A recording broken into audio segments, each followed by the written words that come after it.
Die Oma schnarcht, ich halte ihr die Nase zu. Die Mama pfeift, ich dreh sie, sie hört auf im Nu. Der Papa schnurrt, ich stoß ihn an, er ist jetzt still. Der Opa summt, hört selber auf ganz schnell. Bei uns im Haus ist nachts was los, ihr glaubt es kaum, sogar der Hund macht laut Geräusche nachts im Traum. Er schmatzt und saugt, bewegt dabei die Pfoten schnell, als ob er aus dem Körbchen laufen will.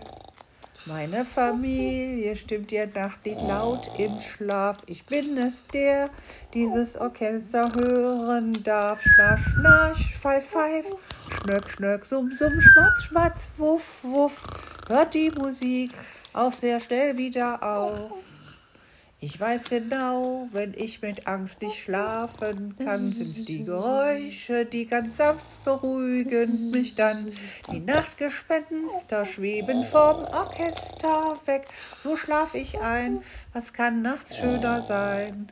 Starsch, schnarr, pfeif, pfeif, schnörk, schnörk, summ, summ, schmatz, schmatz, wuff, wuff, starsch, starsch, pfeif, pfeif, schnörk, schnörk, summ, summ, schmatz, schmatz, wuff, wuff. Die Nachtgespenster schweben vom Orchester weg, so schlaf ich ein, was kann nachts schöner sein?